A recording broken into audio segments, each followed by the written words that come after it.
Hello दोस्तों, आज की ये हमारी वीडियो महान क्रांतिकारी चंद्रशेखर आज़ाद के ऊपर है। आज चंद्रशेखर आज़ाद के जीवन से जुड़ी बहुत सारी बातें जानेंगे, इसलिए वीडियो के अंत तक बने रहिए। चलिए वीडियो शुरू करते हैं। चंद्रशेखर आज़ाद का जन्म 23 जुलाई 1906 को मध्य प्रदेश के भामरा गांव में हुआ था, जिसे वर्तमान में चंद्रशेखर आज़ाद नगर कहते हैं। आज़ाद को जो जन्म हुआ था वो एक ब्राह्मण परिवार में हुआ था, किंतु वे कर्मों से क्षत्रिय प्रवृत्ति के थे। उनके पिता सीताराम तिवारी तथा माता जगरानी देवी थीं। चंद्रशेखर आज़ाद के पिता उन्हें काशी भेजकर संस्कृत तथा शास्त्रों का अध्ययन कराना चाहते थे, किंतु वे देश को आज़ाद कराना चाहते थे। आज़ाद ने भीलों के बालकों के साथ रहकर बचपन में खूब धनुष बाण चलाए। इस प्रकार आज़ाद बचपन से ही निशानेबाज बन गए। आज़ाद अपने पारिवारिक रीति रिवाजों को छोड़कर क्रांति की तरफ मुड़ गए। उस समय बनारस क्रांतिकारियों का गढ़ था। वह मनमथनाथ गुप्त और प्रणेश चटर्जी के संपर्क में आए और क्रांतिकारी दल के सदस्य बन गए। क्रांतिकारियों का वह दल हिंदुस्तान प्रजातंत्र संघ के नाम से जाना जाता था। 1919 में जब जलियांवाला बाग हत्याकांड हुआ, उस समय चंद्रशेखर पढ़ाई कर रहे थे। जब 1920 में गांधी जी ने असहयोग आंदोलन का फरमान जारी किया तो वह ज्वालामुखी बनकर फूटा। तब तमाम अन्य छात्रों की तरह चंद्रशेखर आज़ाद भी सड़कों पर उतर आए। इस आंदोलन में भाग लेने पर वे पहली बार गिरफ्तार हुए और उन्हें 15 बेंतों की सज़ा दी गई। इस घटना का उल्लेख पंडित जवाहरलाल नेहरू ने अपनी कहानी में कायदा तोड़ने वाले बालक के रूप में किया है। वह बालक 15 साल का था। वह अपने आप को आज़ाद कह रहा था। जब उससे उसके पिता का नाम पूछा गया तो उसने स्वतंत्रता बताई। 15 बेंतों की सज़ा दी गई।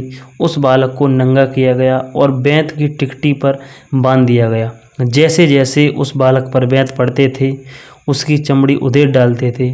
वह हर बार चिल्लाता था, भारत माता की जय, वंदे मातरम। हर बेंत पर वह यही नारा लगाता था। जब तक वह बेहोश न हो गया, तब तक वह भारत माता की जय बोलता रहा। बाद में वही बालक उत्तर भारत का महान क्रांतिकारियों के दल का एक बड़ा नेता बना।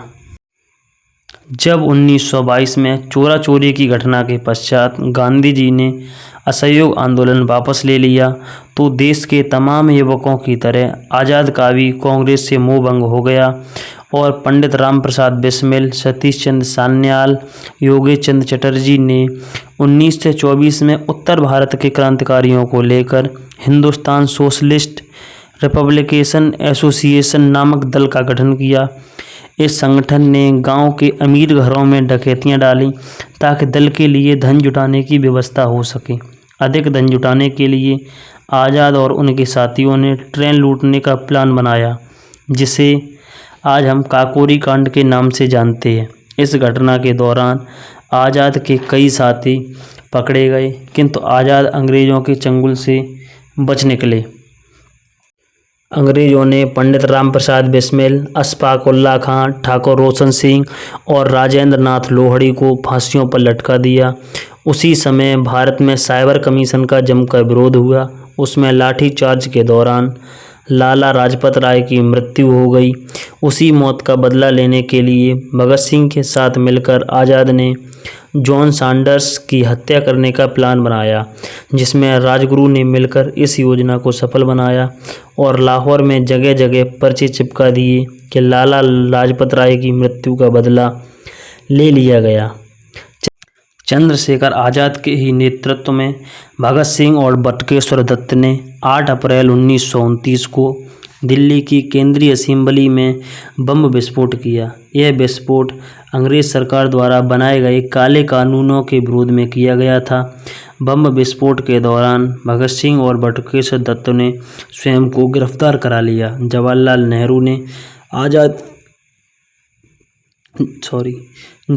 नेहरू की आज़ाद से भेंट आनंद भवन में हुई, जिसका जिक्र नेहरू ने अपनी आत्मकथा में किया है।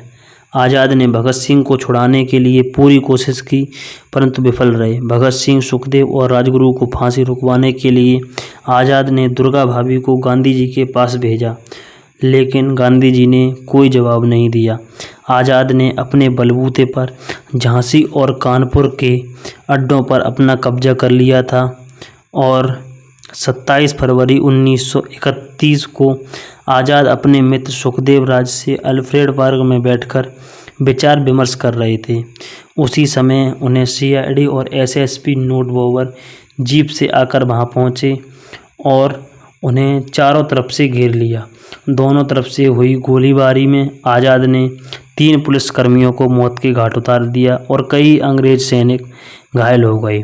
अंत में जब बंदूक में एक गोली बची तो चंद्रशेखर आज़ाद ने अपनी कनपट्टी पर रखकर फायर कर दी और वीरगति को प्राप्त हो गई। पुलिस ने बिना किसी को सूचना दिए चंद्रशेखर आज़ाद का अंतिम संस्कार कर दिया। जैसे ही आज़ाद के बलिदान की खबर जनता को लगी, सारा प्रयागराज अल्फ्रेड पार्क में उमड़ पड़ा। आज़ादी के बाद उस पार्क का नाम बदलकर चंद्रशेखर पार्क कर दिया गया। इस प्रकार चंद्रशेखर आज़ाद हमारे देश के लिए अपना जीवन बलिदान कर गए।